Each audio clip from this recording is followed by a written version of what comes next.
अभी हम डिस्कस करेंगे एक्टिविटी 1। इस एक्टिविटी को समझने से पहले हमें समझना होगा कि नमक की संरचना, नमक की कंस्ट्रक्शन क्या है। हम जो कॉमन साल्ट का इस्तेमाल करते हैं उसे कहते हैं सोडियम क्लोराइड केमिकली। जैसा कि मैंने पहले बताया था कि हर तरह के केमिकल में अपनी अलग अलग प्रॉपर्टी होती हैं। तो इस केमिकल के अंदर क्लोरीन स्ट्रॉन्ग एलिमेंट होता है जो कि नेगेटिव चार्ज ले लेता है, इलेक्ट्रॉन ले लेता है सोडियम से, जिसकी वजह से सोडियम पॉजिटिवली चार्ज्ड पार्टिकल बन जाता है। NaCl में बहुत सारे NaCl के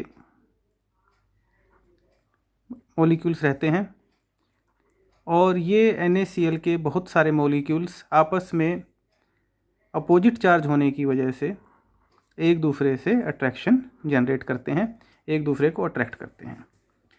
इस तरह की अट्रैक्शन होने की वजह से ये सभी एक अलग मॉलिक्यूल ना रह करके क्रिस्टल की फॉर्म ले लेते हैं, क्रिस्टल बन जाते हैं।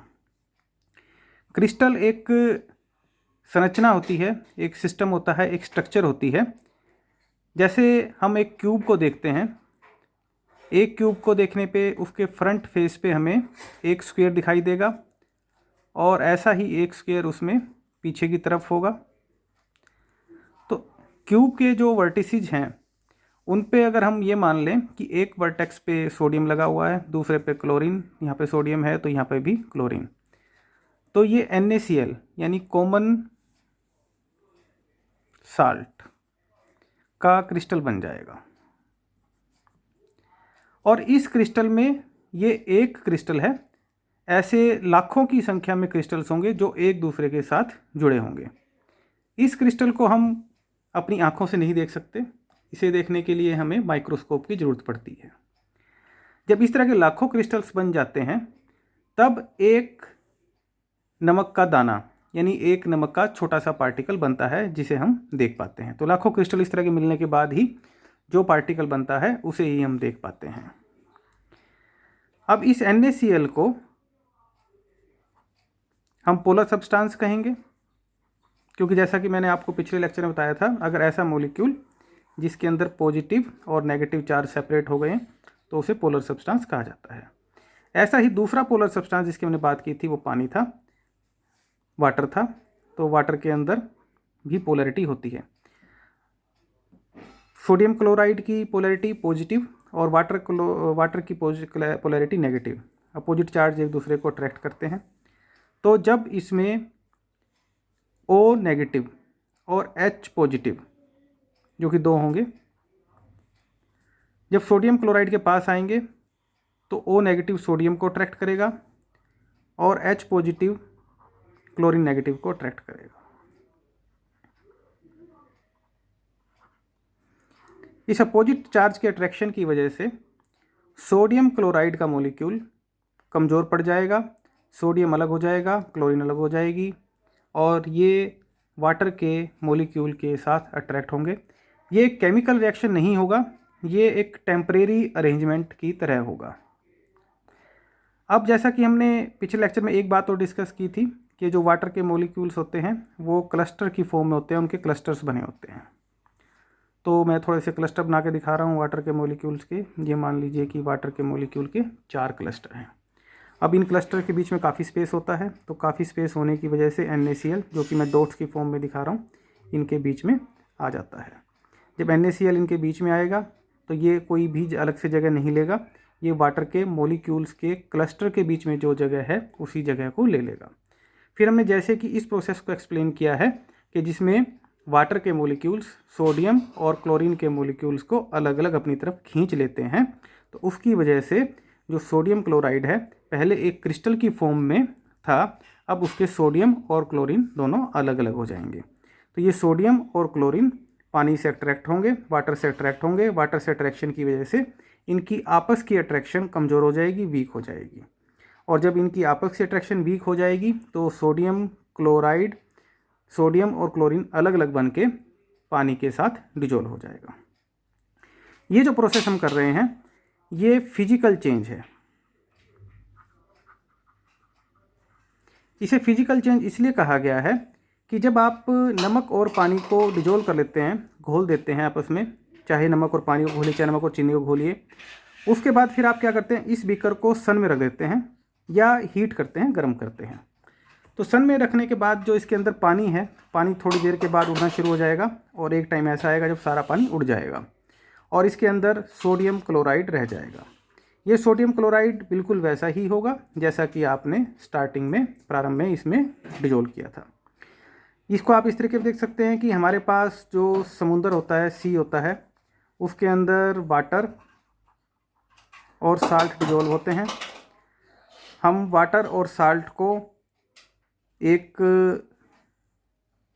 अलग अलग पाथ बना के उन पाथ से पास करते हैं, या आप कह लीजिए कि हम समुद्र के पानी को समुद्र से थोड़ा अलग कर लेते हैं, अलग जगह पे ले आते हैं और वहाँ पे कलेक्ट कर लेते हैं। तो उसमें से पानी सन की गर्मी की वजह से उड़ जाता है और जो साल्ट, कॉमन साल्ट जिसको बोलते हैं हम NaCl, वो वहाँ पर रह जाता है।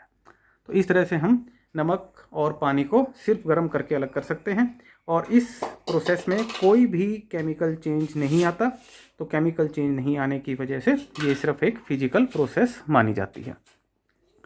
इस तरीके से हमें इस बात का भी जवाब मिल जाता है कि जो मैटर है वो पार्टिकल्स का बना हुआ है, वो एक कॉन्टीन्यूअस सब्सटेंस नहीं है।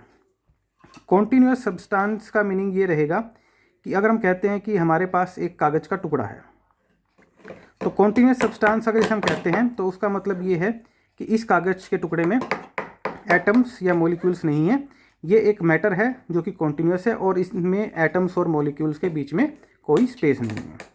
परंतु एक्चुअल में ऐसा नहीं होता। जो पुराने वैज्ञानिक थे उन्होंने भी बहुत कोशिश की और जो मैटर्स है उसको स्मॉल स्मॉल पार्ट्स में ब्रेक करते चले गए, तो उन्हें लास्ट में जो पार्टिकल मिला जिसे वो फर्दर ब्रेक नहीं कर सके, उसे उन्होंने एटोमिया का नाम दिया, जो कि बाद में एटम के नाम से जाना गया। एटोमिया का मीनिंग होता है can not be divided further.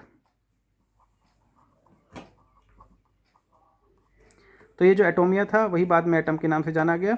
तो कोई भी मैटर है, कोई भी मटेरियल है, वो स्मॉल स्मॉल एटम से बना होता है या मॉलिक्यूल से बना होता है और उन मॉलिक्यूल्स में आपस में बहुत ज़्यादा स्पेस होता है और उन स्पेसीज के बीच में दूसरे मॉलिक्यूल्स रह सकते हैं। इसका दूसरा एग्जांपल है स्टील। स्टील आयरन और कार्बन के मॉलिक्यूल से मिलकर बना होता है। मान लीजिए हमारे पास आयरन के एटम्स हैं, बहुत सारे एटम्स हैं, वो हमने इकट्ठे करके रख दिए हैं। आयरन का एटम काफ़ी बड़ा होता है और उसके बीच में काफ़ी स्पेस रहता है। तो जब हम इसमें कार्बन ऐड करते हैं तो इंटरस्टिशियल जो बीच में स्पेस होता है आयरन के मॉलिक्यूल्स के, जैसे मैं यहाँ पे दिखा रहा हूँ, इन स्पेसीज में कार्बन